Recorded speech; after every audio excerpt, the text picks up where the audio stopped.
Bonsoir, mesdames, messieurs. Merci d'être venus pour cette conférence de presse que je vais tenir avec le vice-premier ministre Dan Kersh et le vice-premier ministre François Bausch. Et le sujet que nous nous proposons de vous présenter, c'est le programme redémarrage pour le Luxembourg. Donc en fait, il s'agit d'une phase où le déconfinement est en train de se dérouler pour peu à peu retrouver un mode où notre économie va de nouveau pouvoir démarrer, où les magasins ont été réouverts et comment nous pouvons accompagner cela en tant que gouvernement. Nous savons tous que ce déconfinement est progressif, on va le retrouver dans les mesures que nous proposons et qui considèrent cette progressivité parce que différents secteurs sont plus touchés que d'autres. Ceci étant dit, je vais assumer la première partie. La deuxième partie appartient à Dan Kersh, la troisième à François Bausch, j'y reviendrai, pour expliquer ce que les uns et les autres vont présenter. Tout d'abord, un point macroéconomique très important. Le Luxembourg est plutôt mieux placé que la plupart des autres pays pour deux raisons. D'un côté, parce que nos finances publiques sont relativement saines, étaient relativement saines avant la crise et nous avons plus de marge que d'autres et nous pouvons décider des mesures qui sont relativement favorables pour toutes les entreprises et aussi parce que notre économie est marquée par une grande présence de banques et d'assurances. Nous sommes un centre financier important qui représente 30% de notre richesse et pour l'instant, ce secteur fonctionne relativement bien. En télétravail, présente de bons chiffres et ce secteur nous permet de soutenir les entreprises. En fait, dans cette période, le secteur financier fait partie des solutions. Et dans la crise de 2008-2009, il était un élément du problème. Ceci étant dit, je voudrais souligner que nous avions annoncé un paquet de 10,4 milliards d'euros. Nous l'avions appelé pacte de stabilité, 10,4 milliards. Et aujourd'hui, nous annonçons le redémarrage du Luxembourg, un paquet additionnel pour renforcer la relance et la solidarité à Luxembourg. Avec 10,4 milliards ou 17,5% du PIB, notre pacte de stabilité était un des plus importants en Europe. Avec le paquet de redémarrage que nous présentons, nous en rajoutons et nous accompagnons les entreprises et les personnes privées et les salariés pour la phase suivante. Le coût de ce paquet s'élève à entre 700 et 800 millions d'euros. Et il s'agit d'argent qui sera dépensé cette année et qui s'ajoute aux 2,2 milliards que nous avions déjà annoncés, donc pour un total de 3 milliards d'euros. Cela correspond à 5% de notre richesse. Et en comparaison avec la plupart des pays européens, c'est très généreux. En Belgique, ils ont prévu en comparaison 2% du PIB, en France aussi 2%, et en Allemagne 4,6%. Et tout le monde sait que l'Allemagne, c'est le pays qui a beaucoup fait pour son économie. Donc nous sommes à la même hauteur que nos voisins allemands. Cela me permet aussi de dire un mot sur l'Europe. L'Europe est en train de bouger pour permettre des aides comme il n'en a jamais eu. Hier, à l'Ecofin et vendredi passé dans l'Eurogroupe, nous avons pu enregistrer que nous avons pu nous mettre d'accord sur un paquet de 540 milliards d'euros que l'Eurogroupe a décidé pour des mesures qui vont entrer en vigueur à court terme. Le ESM, 240 milliards d'un côté, et le programme SURE, un programme pour financer le chômage partiel au niveau européen, Et troisièmement, la Banque européenne d'investissement qui a cautionné les investissements au niveau européen. Le Luxembourg a pu en profiter surtout pour la dernière mesure que je viens de citer, où on peut accorder aux entreprises un cautionnement au niveau européen. Les aides européennes, avec par exemple le fonds de relance, où la France et l'Allemagne ont fait une grande ouverture il y a quelques jours, va permettre à l'Europe de mobiliser plus de 1000 milliards pour aider les entreprises. Le Luxembourg participe évidemment, et sur le plan national, nous avons aujourd'hui la présentation du redémarrage de l'économie luxembourgeoise. Pourquoi le faisons-nous? Eh bien, parce que la situation est particulière et a entraîné une récession qui cherche son pareil. La crise sanitaire a mené à un arrêt d'une grande partie de l'économie et ainsi, et évidemment, a provoqué une récession qui est très forte. Dans le pacte de stabilité et de croissance, nous avons informé Bruxelles le 30 avril que d'après le Statec, la croissance à Luxembourg va s'élever à -6 et l'année prochaine va augmenter à 7%. Et si nous regroupons les chiffres, on voit qu'en fait, sur 2 ans, nous n'aurons pas de croissance. Et c'est une situation dramatique, non seulement pour le Luxembourg, mais pour la plupart des pays européens qui sont dans la même situation. Dès lors, nous devons agir toujours au niveau de la macroéconomie de deux manières. D'un côté, nous renforçons la liquidité des entreprises et des ménages privés, et d'un autre côté, nous renforçons l'économie en général. Deux mots par rapport aux liquidités.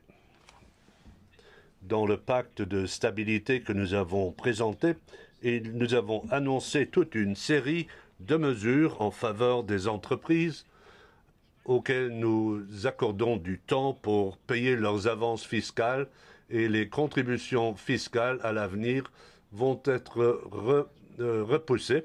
Avec le chômage partiel, nous avons soutenu le pouvoir d'achat des gens et ainsi nous avons assuré que les liquidités des entreprises et des personnes privées existent toujours. Et c'est très important pour que notre système continue à fonctionner. Et parce que nous avons pris ces mesures, j'en appelle aussi aux entreprises et aux personnes privées pour continuer à jouer le jeu de la liquidité. Qu'est-ce que je veux dire par là? Eh bien, les gens doivent payer leurs factures, les entreprises doivent payer leurs fournisseurs, et les entreprises doivent aussi, pour les impôts qu'ils encaissent pour l'État, la TVA, etc., devraient les transférer à l'État. Et si nous réussissons ce cercle vertueux, alors nous constatons et nous allons réussir que notre économie va continuer à tourner. Pour les investissements, j'ai dit, ou le gouvernement a dit que les investissements resteront importants et par la suite, nous allons en parler plus dans le détail. Le redémarrage pour le Luxembourg avec son paquet repose sur 3 priorités. D'un côté, il importe de maintenir les emplois et en même temps encourager le travail. C'est la première priorité. Deuxièmement, il importe de soutenir les secteurs les plus touchés. Et troisièmement, il importe d'encourager une relance économique durable. Dan Kirsch va, après ma présentation, nous parler de l'ensemble de l'aspect de savoir comment on peut maintenir l'emploi avec toute la problématique du chômage partiel. François Bauch, quant à lui, va nous expliquer comment nous voulons, pour notre politique durable, comment nous voulons l'assumer avec des investissements élevés et quelles seront les mesures à court terme pour le souligner. Vendredi prochain, le ministre de l'économie François Fayot et le ministre des classes moyennes et du tourisme Lex Delles vont présenter une conférence de presse pour différentes mesures pour les présenter encore plus dans le détail, des mesures que je vais évoquer. Et dans la semaine prochaine ou dans 2 semaines, Sam Tanson va fournir plus de détails sur des mesures spécifiques pour soutenir la culture et Dan Kersh va présenter des mesures en faveur du sport. Il nous importe, dans la mesure du possible, de soutenir tous les acteurs de l'économie, de les accompagner, tous les acteurs de notre société, de la manière la plus intelligente, sans gaspiller de l'argent, mais de manière ciblée. Et j'en arrive maintenant à un aperçu de ce redémarrage du Luxembourg. Tout d'abord, nous créons un fonds de relance et de solidarité des entreprises. Ce fonds, en fait, concerne les secteurs qui sont le plus touchés par cette crise, à savoir le secteur de l'ORECA, le secteur du tourisme, le secteur de l'événementiel, y compris l'événementiel qui a un lien avec la culture et aussi toutes les activités qui tournent autour du fitness et d'aspects identiques. Et ces secteurs ne sont pas encore ouverts et ça, c'est le critère le plus important. Parce que ces secteurs ne peuvent pas encore ouvrir et ne pourront, et même après leur ouverture, ils auront plus de contraintes que d'autres pour pouvoir se repositionner. Pour pouvoir profiter de ce fonds, il faut prouver qu'on a une perte du chiffre d'affaires qui s'élève à 25%, et ces 25% sont mesurés à partir du mois de juin par rapport au même mois de l'année précédente.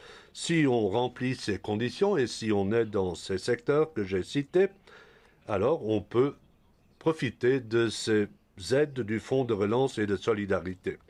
Une entreprise peut ainsi, pour chaque employé qui travaille, recevoir 1 250 € pour chaque employé qui ne travaille pas, qui est au chômage partiel, 250 €. Et évidemment, on ne peut obtenir ceci que si on a décidé d'ouvrir l'entreprise. Et c'est la philosophie de ces fonds et d'autres mesures qui ont pour objectif que les entreprises réouvrent et reprennent leurs activités et aident leurs salariés à rester en place et à se développer. Ces mesures s'adressent à toutes les entreprises, donc ce n'est pas limité aux petites et moyennes entreprises, mais il y a certains plafonds. Si on a moins de 10 collaborateurs, on peut obtenir un maximum de 10 000 € par mois. Si on a moins de 50 collaborateurs, on peut obtenir un maximum de 50 000 €. Et si on a plus de 50 salariés, le seuil s'élève à 100 000 €. Ceci, c'est une mesure très importante pour des secteurs qui vont beaucoup souffrir. Et je peux vous dire qu'en comparaison internationale, à nos yeux, il y a peu de pays, pour ne pas dire aucun pays, qui concède ou qui a pris des mesures aussi spectaculaires pour soutenir ce secteur si important. Le fonds de relance et de solidarité est limité donc à 6 mois et à côté de cela, nous créons une aide au redémarrage pour les boutiques qui est concentrée aux petites et moyennes entreprises. Et ici, il s'agit d'offrir une aide forfaitaire. Là, il n'y a aucun critère du chiffre d'affaires, contrairement au fonds de relance et de solidarité. Et ici aussi, nous regardons l'envergure des entreprises. Ici, il importe pour les entreprises pour les mois de juin, juillet et août de leur accorder à chaque fois 1 750 ou 500 € pour tous les salariés qui travaillent. Cette aide pour les magasins s'adresse donc au commerce de détail avec accès pour le public. Et le ministre Lex Delles, dans sa conférence de presse de vendredi, va entrer plus dans le détail pour dire quels sont les acteurs concernés. Je voudrais souligner aussi que les soins à la personne pourront aussi en bénéficier. Voir à la personne, j'entends par là les coiffeurs, les studios à ongles, etc. Donc, ces participants ou ces commerces seront aussi soutenus. Et ces deux mesures sont différentes en ce sens que, bon, les unes s'adressent aux secteurs qui ont ouvert le 11 mai et qui sont déjà en train de se développer, tandis que les autres secteurs vont ouvrir plus tard et nous savons que les contraintes dans les autres secteurs vont durer plus longtemps. Par rapport au tourisme, au Conseil gouvernemental, nous avons décidé une mesure. Dans un an, nous fêterons le 25 anniversaire de Schengen et c'est triste à quel point les frontières ont été fermées en Europe. Et nous, à Luxembourg, nous sommes un spectateur qui voit fort bien quelles sont les conséquences pour un pays si les frontières sont fermées. C'est pour cela que nous voulons soutenir le tourisme en accordant un bon de 50 € qui sera distribué à toutes les personnes de plus de 16 ans qui sont résidents à Luxembourg et aussi pour tous les frontaliers qui travaillent ici. L'objectif de cette mesure consiste à soutenir les hôtels et toutes les structures d'hébergement à Luxembourg et va faire aussi que nous pourrons mieux découvrir notre pays, de même que les frontaliers qui auront la même possibilité. Puis il y a des mesures additionnelles avec deux mesures que je voudrais expliquer qui sont liées au loyer. D'un côté, pour le bail commercial, nous avons décidé que pour les propriétaires qui ont accepté des réductions du loyer pour leurs locataires, qu'ils pourront bénéficier du double de leur réduction pour l'abattre pour un abattement dans leur déclaration fiscale. Donc le double de la réduction du loyer avec un plafond de 15 000 €. Et nous avons prévu une grande flexibilité parce que nous voulons provoquer une relance. Cette réduction pourra quelque part en 2020 être faite et puis nous avons décidé une deuxième mesure au Conseil de gouvernement qui consiste dans le fait que pour les baux privés, jusqu'à la fin de l'année, il ne doit pas y avoir d'augmentation du loyer. Ce sera interdit par voie de loi.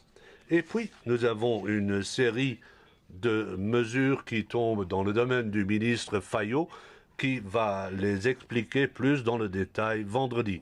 Entre autres, une aide pour les investissements pour les entreprises, qui deviendra beaucoup plus favorable dans le domaine de la numérisation et dans les processus pour augmenter l'efficacité des entreprises ou augmenter l'efficacité énergétique.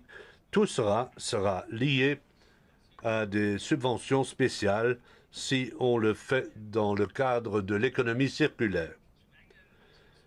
Et d'un autre côté, les avances remboursables que nous avions déjà prévues dans le pacte de stabilité, là, il y aura une extension de la durée du 15 mai au 15 septembre. À côté de cela, nous avons décidé d'augmenter l'assistance juridique qui a été gelée depuis 2011. Nous avons décidé de l'augmenter de 10% en faveur des jeunes avocats. Et puis, une mesure sociale très importante que nous avons aussi retenue ce matin, l'allocation de vie chère qui, de 2020 sera donc doublée. Au Conseil, nous avons décidé aussi que le congé pour soutien familial va être pérennisé.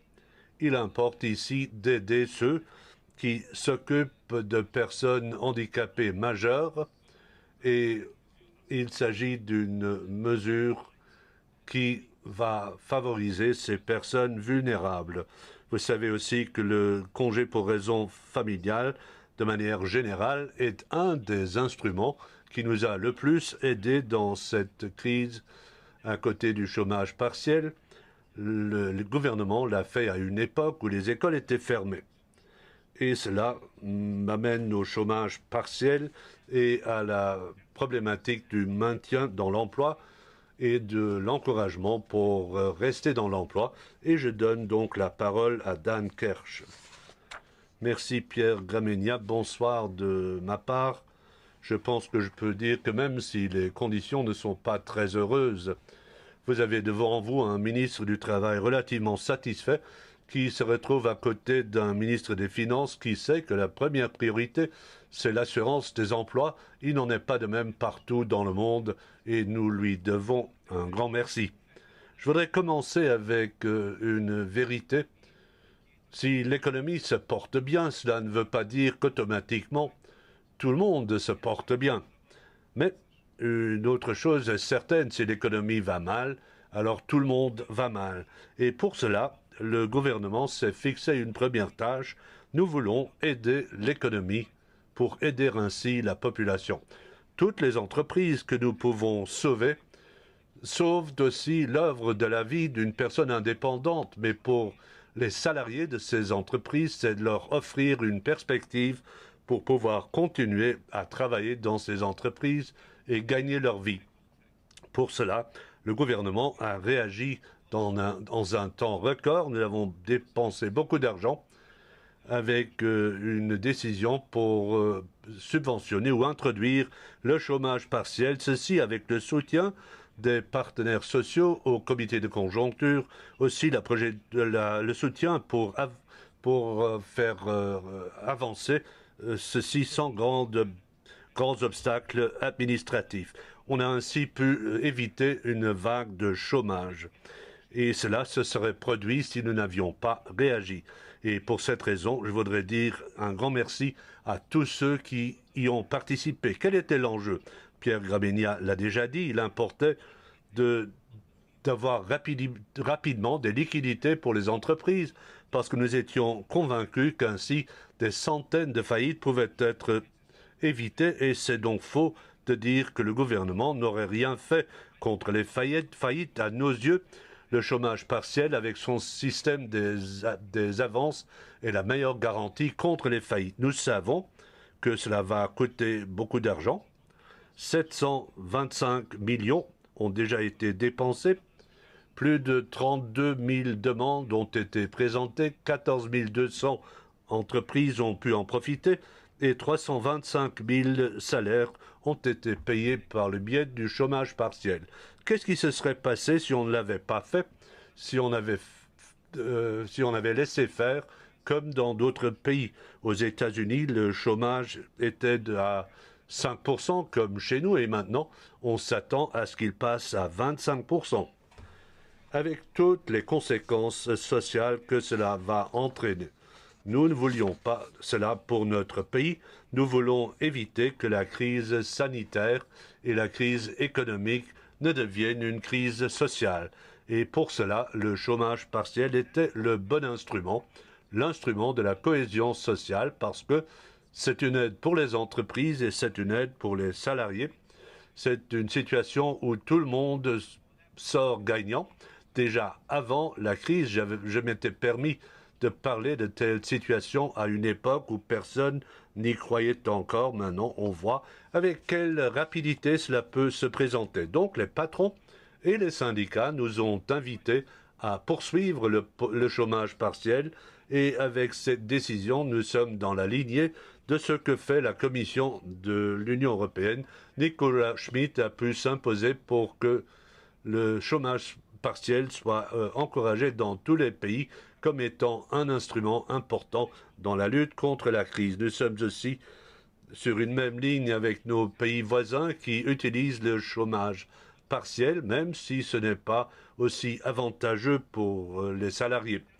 Le chômage partiel, c'est le moyen de soutenir l'économie qui qui a été efficace le plus rapidement possible, d'autant plus que nous ne considérons pas les aides pour les entreprises comme aides non autorisées parce que la Commission de Bruxelles ne considère pas le chômage partiel comme aide publique. Pour cela, je veux vous donner 3 messages. Tout d'abord, et apparemment c'était une discussion, pour nous ce n'était jamais le cas, le chômage partiel sera maintenu jusqu'au 31 décembre 2020 au moins, et nous veillons aussi à ce que jusqu'au 31 décembre, personne qui est au chômage partiel ne reçoive moins que le salaire social minimum. Donc une règle que nous avons négociée avec les patrons et les syndicats qui devait venir à échéance va être maintenue jusqu'à la fin de l'année. Et nous avons décidé aussi que toutes les heures qui sont passées au chômage partiel jusqu'à la fin de l'année seront immunisées et personne ne va tomber sous la fameuse règle des 22 000 heures et serait donc ainsi concerné.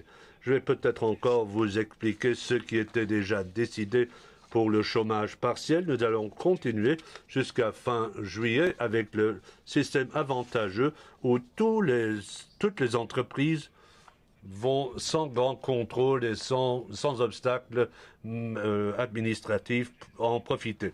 Le système des avances va aussi rester en vigueur pour toutes les entreprises qui n'ont pas pu ouvrir jusqu'au 11 mai.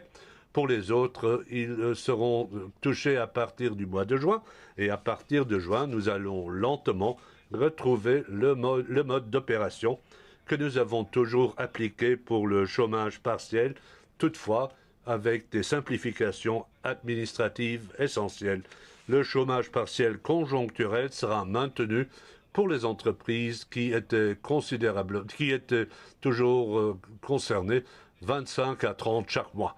Toutes les autres entreprises vont pouvoir bénéficier du chômage partiel structurel. Personne ne peut nier que nous sommes dans une crise structurelle et que les entreprises doivent avoir la chance de changer leur structure pour avoir une chance de survivre à long terme.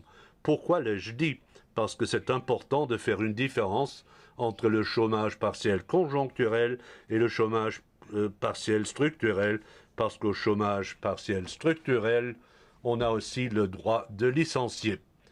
Et c'est là où vient la cohésion avec ce que le ministre des Finances a présenté. Il est clair que les entreprises qui ont le chômage partiel et qui veulent profiter des offres ou des aides que nous offrons ne peuvent pas licencier, mais c'est limité à 25% de leur personnel.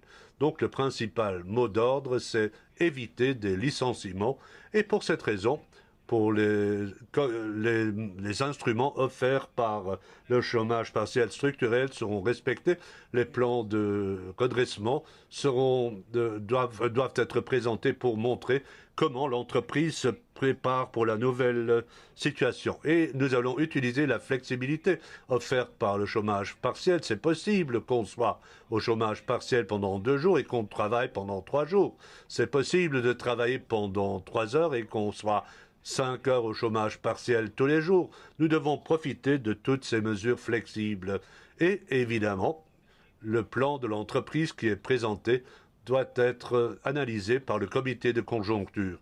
Et l'objectif du chômage partiel doit consister dans le fait de sauver des emplois. C'est le plus important qu'il faut retenir.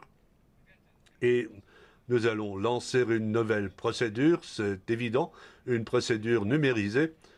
Nous devons travailler avec le secrétariat de la Commission ou avec une procédure ultra simplifiée qui sera offerte pour les entreprises de moins de 25 salariés. Pour les autres, une procédure simplifiée qui va mettre une grande valeur pour le redressement, le plan de redressement. Ce matin, nous avons reçu les chiffres de l'ADEME. Ils n'étaient pas bons, on devait s'y attendre.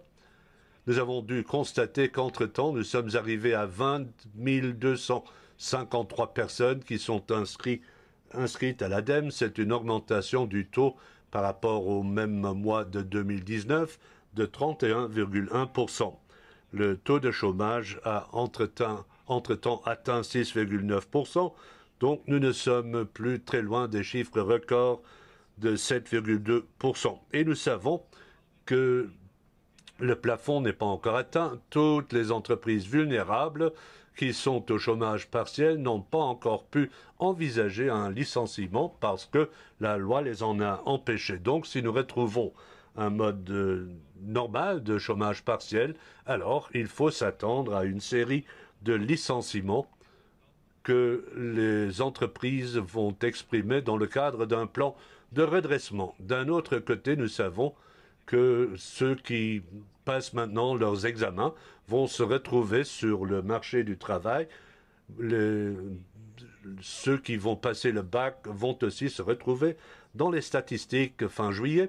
D'un autre côté, on peut espérer que les communes et les États qui ont des postes à offrir qu'ils n'ont pas occupés pendant la crise vont pouvoir en engager une partie, mais ça ne va pas résoudre l'ensemble du problème. Je voudrais dire encore que pour nous, c'est très important d'avoir reconnu que la lutte contre le chômage est une des premières priorités du gouvernement pour les mois à venir et nous sommes aussi conscients que cela va coûter beaucoup d'argent, mais nous savons aussi que c'est de l'argent bien investi et nous imaginons de développer de nouvelles idées d'après le modèle que nous avons déjà dans les initiatives d'emploi où surtout des personnes difficilement plaçables vont avoir des perspectives. Il faut se demander si des personnes avec des qualifications plus élevées ne pourront pas aussi être intégrées dans ces programmes avec l'aide de l'ADEME pour pouvoir prester un travail utile et d'un autre côté, pour ce travail utile, obtenir les formations dont ils ont besoin pour fonctionner sur le marché du travail. Je suppose que ce que François Bauch va nous présenter, à savoir les investissements, seront un élément important dans la lutte contre le chômage et je suis d'autant plus heureux que le ministre des Finances nous ait déjà annoncé des incitatifs positifs qui seront présentés en détail vendredi. Encore une courte remarque en vue de ce que Pierre Gramegna a dit. Nous sommes tous heureux de la décision de l'allocation de vie chère qui a été doublée. D'un autre côté, nous savons que beaucoup de communes ont de toute façon déjà rajouté quelque chose à la somme payée par l'État. Ce serait bien s'ils pouvaient suivre notre exemple. Je donne la parole à François Bauch. Bonsoir, et je voudrais tout de suite enchaîner sur ce que Dan Kersh vient de dire. C'est important, et évidemment, de maintenir les gens dans l'emploi. C'est la condition pour garantir la cohésion sociale de la société, mais pour garder les gens dans l'emploi à long terme, il faut qu'il y ait des emplois. Et pour qu'il y en ait, pour qu'on puisse travailler, pour qu'il y ait du travail, l'État est un acteur très important et je suis heureux que au gouvernement nous ayons pu rapidement nous mettre d'accord. Pierre Gramegna l'a déjà dit dans le cadre du semestre européen que nous avons dû envoyer à Bruxelles. En aucun cas, pour les investissements publics, nous ne voulons réduire les dépenses. Ce serait la plus grande erreur que nous pourrions commettre. Au contraire, nous voulons augmenter les dépenses publiques.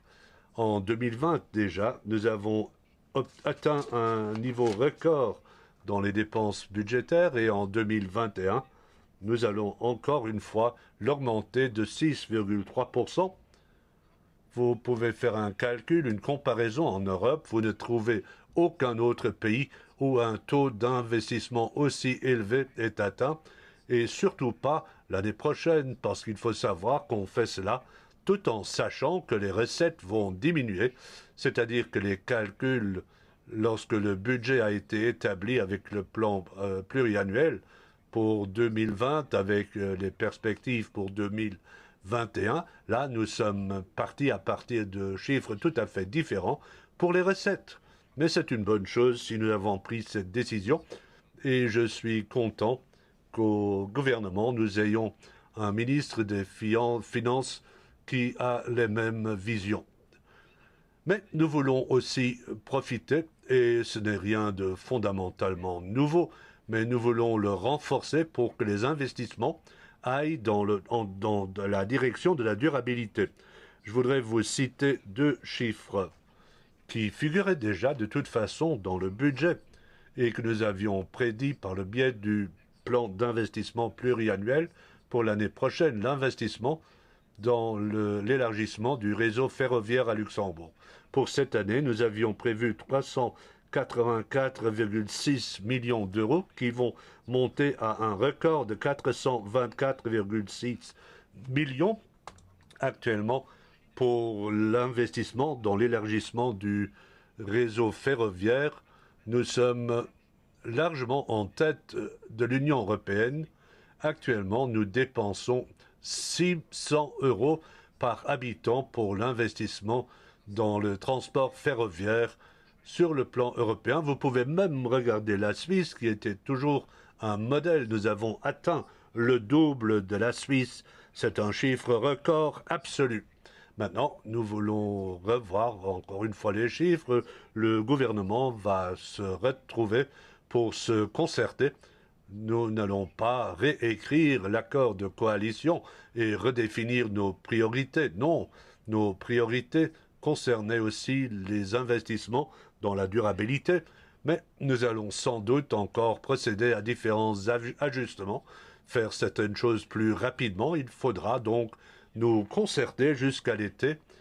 La santé va certainement aussi jouer un rôle beaucoup plus important en raison de la crise, mais c'est clairement un investissement que nous voulons réaliser où on devra encore plus que par le passé aller dans la transformation de l'économie dans le sens de la durabilité parce que nous devons, pour l'argent supplémentaire que nous dépensons actuellement, sans avoir les recettes, il faut en profiter pour éviter la prochaine crise, la crise du climat, parce que là, il n'y aura pas de vaccin. Si elle nous tombe sur la tête, ce sera encore plus grave. Et pour cela, le gouvernement veut réagir et cela prouve que l'économie et l'écologie ne sont pas en contradiction. On le voit dans notre programme.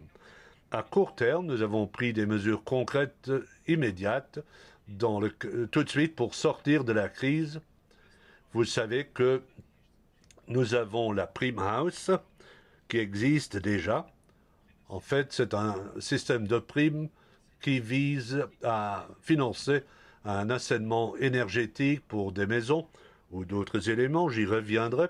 Cette Prime House va augmenter de 50% par rapport à ce qui est prévu aujourd'hui et ce sera limité dans le temps. Donc, ça commence le 20 mars. Pourquoi? Eh bien, c'est le jour où le secteur du bâtiment a été ouvert et ça va fonctionner jusqu'au 31 mars 2021.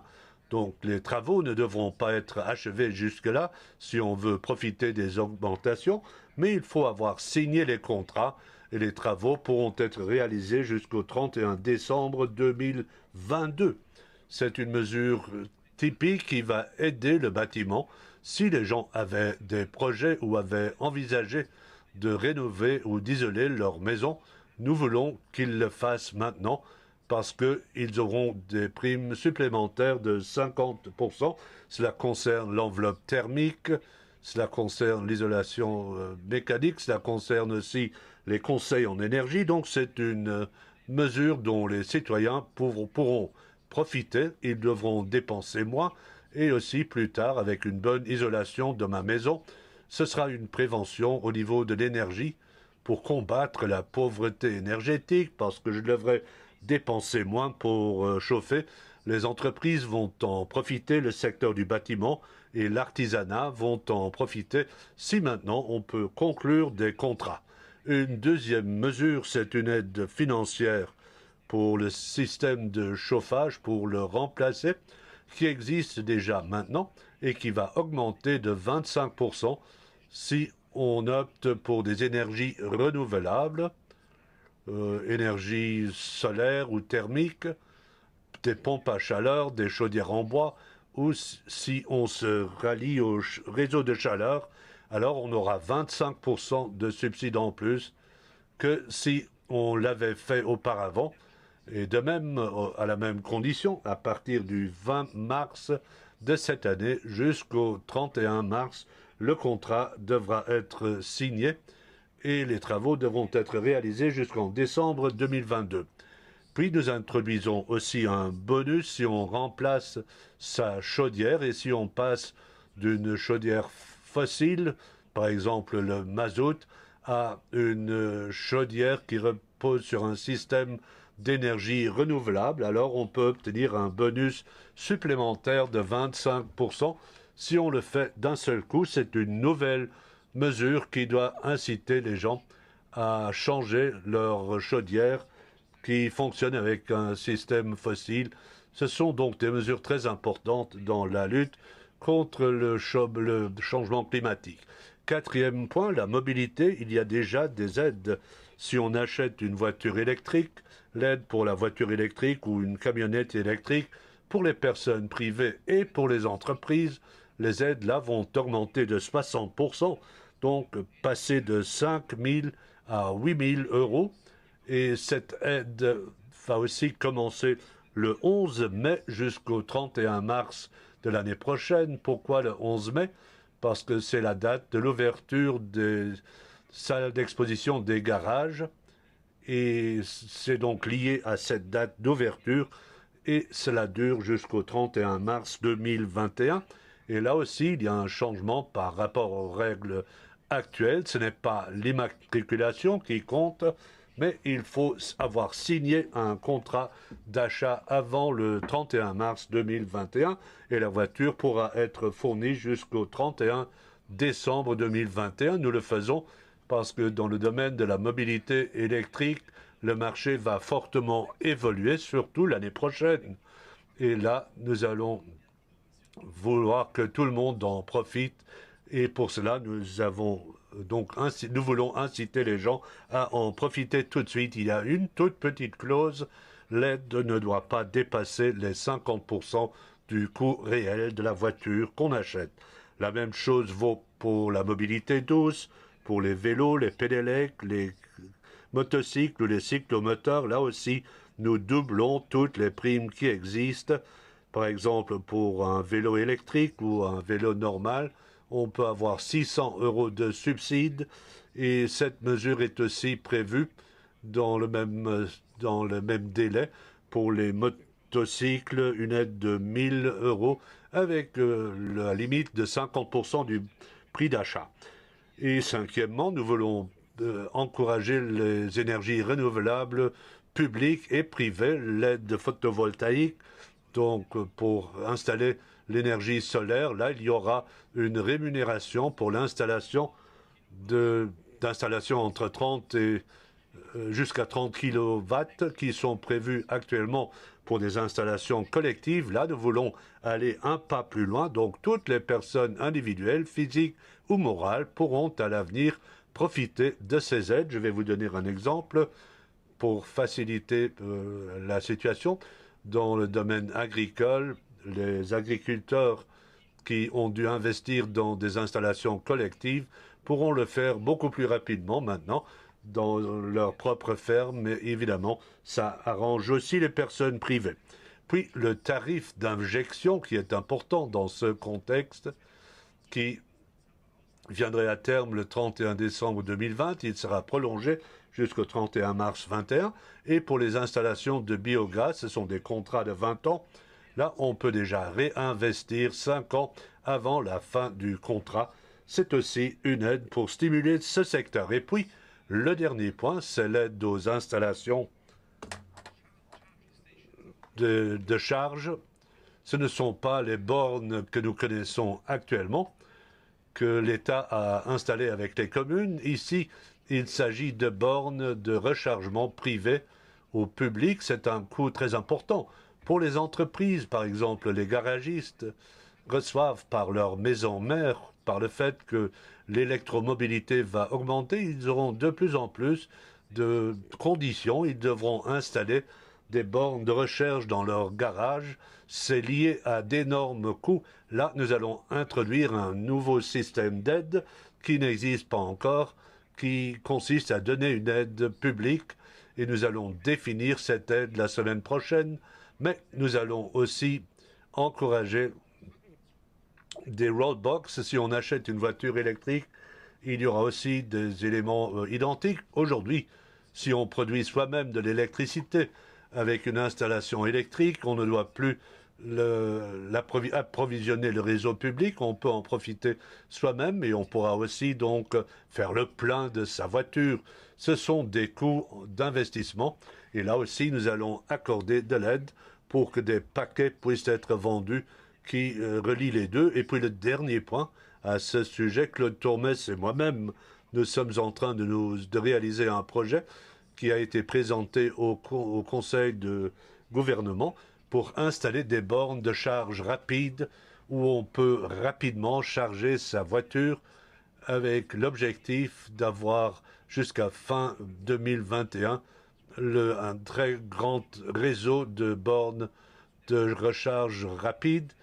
Et un autre élément, donc c'est quelque chose que nous voulons faire pour la sortie de crise. Mais maintenant, vraiment le dernier point, je suis content que ce matin, c'est un très bon symbole. Nous avons définitivement approuvé le plan national du climat.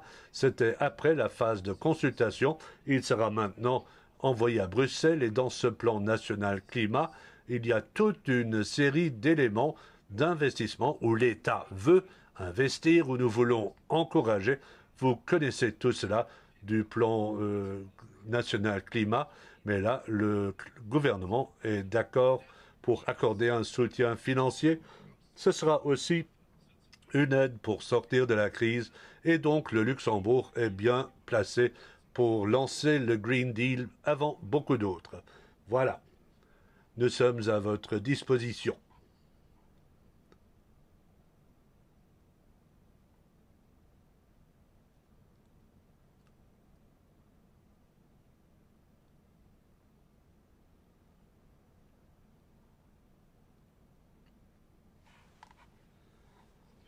Pourrait connaître l'état des lieux des aides aux entreprises avec la garantie d'État à hauteur de 85%. Comment est-ce que ça se passe et quel est l'impact peut-être sur la trésorerie? Est-ce que c'est connu ou pas?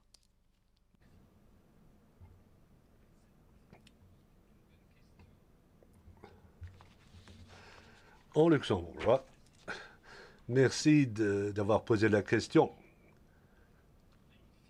Vous avez demandé à quelle somme s'élève la loi de garantie de l'État, à quel point a-t-elle été utilisée, où l'État garantit 85% à 15% et les banques 15%.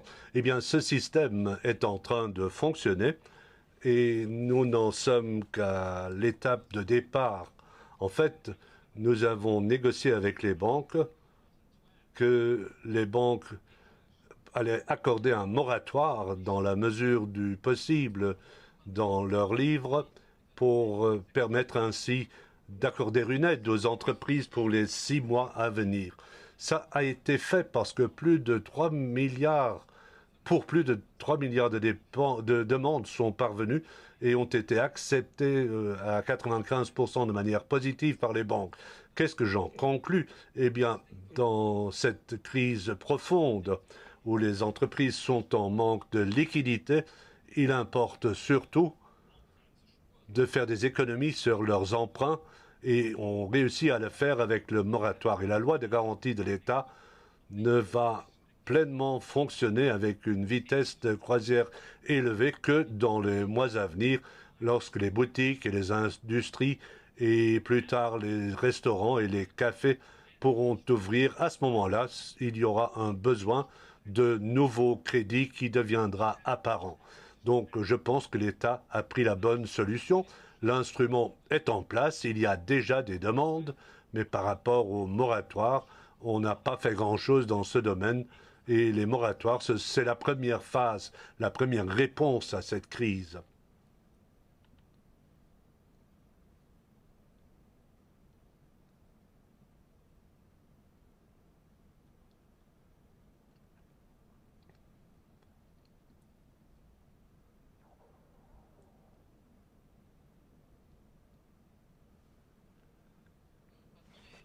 Charges qui sont effectuées actuellement, les aides, etc.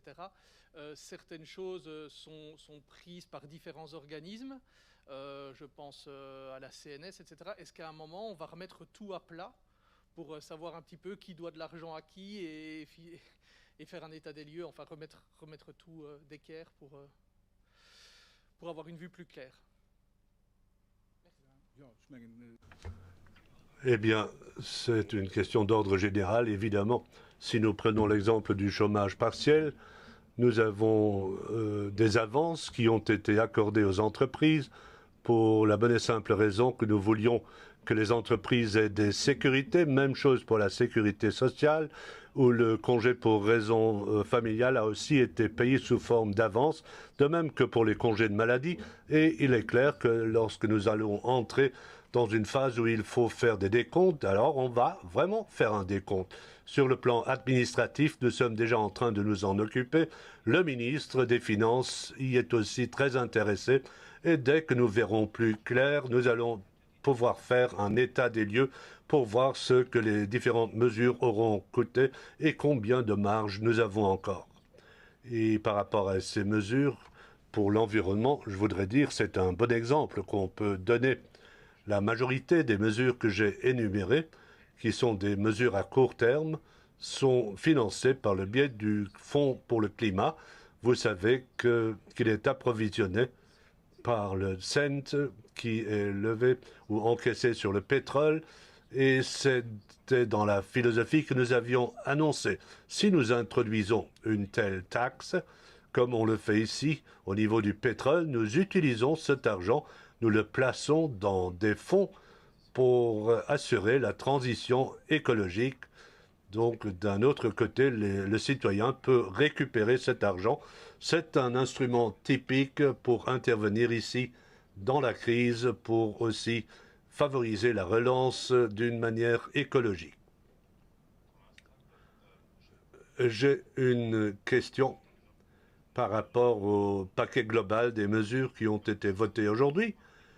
Tout le paquet suppose que nous n'aurons pas de deuxième vague du Covid. Dans toutes ces mesures, il n'est pas prévu qu'il y ait de nouveau un confinement. Est-ce que vous avez prévu quelque chose pour cette situation? Eh bien, nous avons décidé de former un groupe de travail pour voir comment nous allons réagir à l'avenir si, toutefois, nous devions nous retrouver dans une situation où il faudrait faire un pas en arrière. Maintenant, nous avons fait certaines expériences et le moment venu, il faudra voir comment on pourra intégrer ces expériences dans de nouvelles mesures si elles s'imposent. Mais je le répète, nous espérons tous que ce ne sera pas le cas. Pour ce qui est du paquet économique, c'est ce que nous devons faire pour l'instant. Et le ministre des Finances l'a dit, ce sont les premières mesures que nous avons prises et qui sont calculées jusqu'à la fin de l'année. Et si nous devions avoir une deuxième vague, ce que nous n'espérons pas, alors évidemment, il faudra envisager de nouvelles mesures, nous le savons, avec la restriction toutefois que nous savons que les moyens financiers sont limités quelque part. Je voudrais aussi dire quelque chose par rapport à la deuxième vague. Il y a des gens qui parlent déjà d'une troisième vague. C'est inutile dans la situation actuelle où nous avons bien travaillé jusqu'ici de développer déjà un scénario catastrophique. Bon, notre objectif, nous ne savons pas si nous allons réussir, mais l'objectif doit consister à éviter des confinements. Nous ne pouvons pas éternellement retourner dans un confinement. Donc nous voulons créer un groupe de travail pour voir comment nous allons gérer la situation si les chiffres devaient se détériorer, s'il devait y avoir plus d'infections. L'objectif consiste à maîtriser le virus de manière à ne pas être obligé à procéder à un confinement. Vous pouvez voir déjà aujourd'hui quels sont les effets du confinement. C'est dramatique ce qui est en train de se développer. Nous ne pouvons pas procéder à un confinement tous les 3 mois. Donc, c'est ce que le gouvernement veut faire. Nous voulons donner une perspective optimiste à la population. L'objectif doit consister à éviter une deuxième vague et tout le monde doit y contribuer. Et je voudrais rappeler que c'est entre nos mains d'éviter cette vague en respectant les règles sanitaires que nous nous sommes donnés. Il faut assumer notre responsabilité et le gouvernement ne peut pas supposer que ce paquet que nous venons de ficeler doit déjà envisager un paquet suivant. Si nous allons réussir, on va le voir. C'était une question très pertinente. Ce que les deux vice-premiers ministres ont dit est correct. Je voudrais ajouter deux choses. Nous avons un optimisme raisonnable et responsable pour le Luxembourg qui repose sur deux aspects. D'un côté, au cours des 2 derniers mois, nous avons dépensé 200 millions pour prendre des mesures de santé. Donc nous n'avons pas reporté cela à l'avenir pour améliorer la situation sanitaire. Nous nous sommes donné des moyens qui existent toujours, qui ne sont pas utilisés, donc pour augmenter nos capacités. Aujourd'hui, nous avons de meilleures capacités qu'il y a 2 mois. Nous sommes mieux placés qu'avant la première vague. Deuxièmement, deuxième raison pour notre optimisme, les Luxembourgeois et les résidents ont respecté les règles. Et comme François Bauch l'a souligné, si nous restons tous responsables avec les moyens additionnels que nous avons mis en place, alors cette deuxième vague, on devrait pouvoir la maîtriser. Je ne sais pas quand elle viendra, quelle sera son importance. Il est probable qu'il y en aura une. Nous avons tout mis en place pour pouvoir maîtriser cette deuxième vague sans devoir confiner. C'est notre scénario qui est crédible et si on faisait des calculs de probabilité, c'est le scénario qui est le plus en mesure de se réaliser. Nous souhaitons qu'il n'y en ait pas d'autres. Ce n'est pas un optimisme aveugle, c'est un optimisme raisonnable.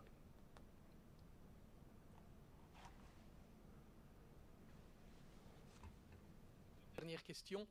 Vous avez appelé les personnes et les entreprises à jouer le jeu des liquidités. Dans certains pays, on avance la possibilité d'accélérer les remboursements d'impôts pour stimuler la consommation des ménages. Est-ce que c'est une piste qui est envisagée ici aussi?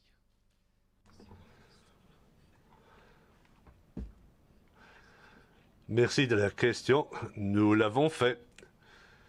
Donc le remboursement des entreprises pour ce qui est de la TVA a été fortement accéléré dès le mois de mars.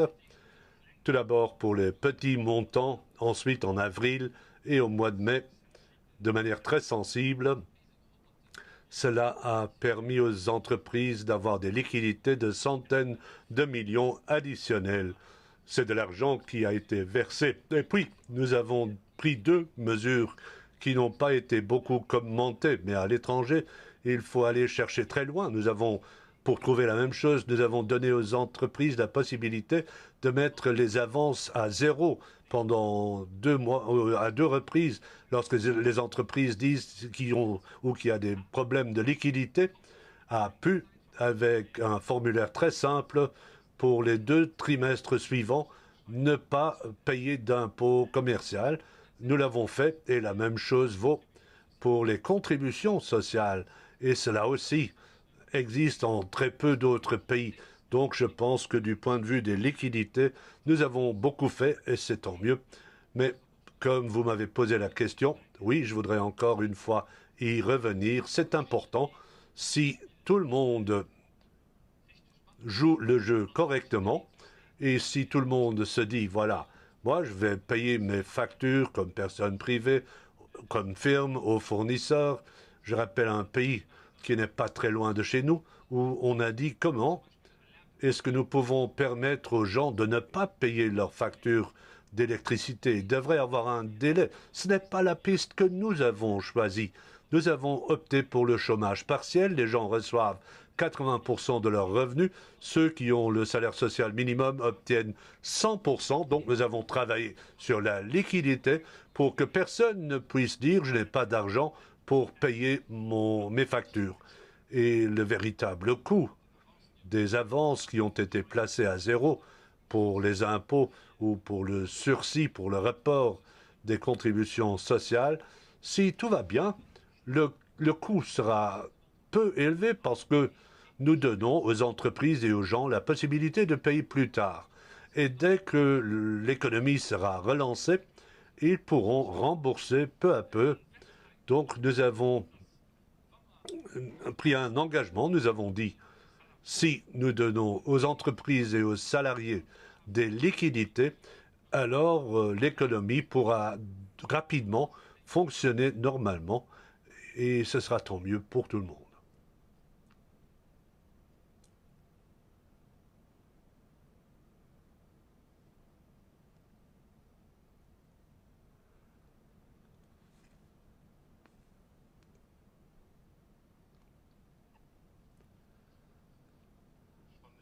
Je trouve que ce que vous venez de dire est intéressant. Vous avez parlé d'un pari, mais qu'est-ce qui va se passer si les gens qui, en raison de des impôts reportés, ne vont pas pouvoir rembourser l'argent parce qu'ils vont tomber sous le coup des répercussions de la crise? Est-ce que le problème n'est pas reporté à plus tard?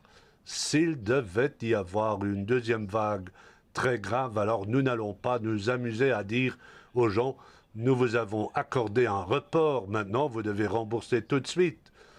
Tout cela est construit sur le bon sens. Nous donnons aux gens, aux entreprises, le temps de payer les contributions sociales et les impôts dus.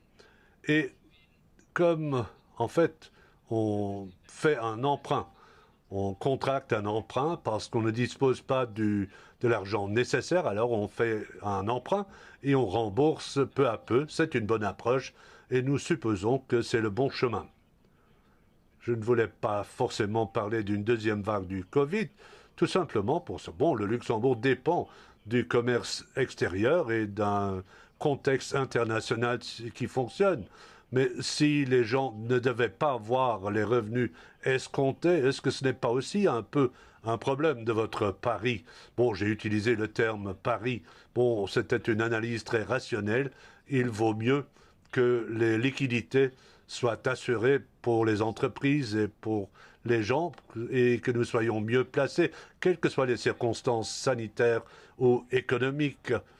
Plus en tout cas qu'une autre philosophie qui dirait payez vos impôts, payez vos contributions sociales, et alors les entreprises vont faire faillite, des emplois seront perdus, et ensuite nous allons parler. C'est ce que nous ne voulions pas. Merci beaucoup.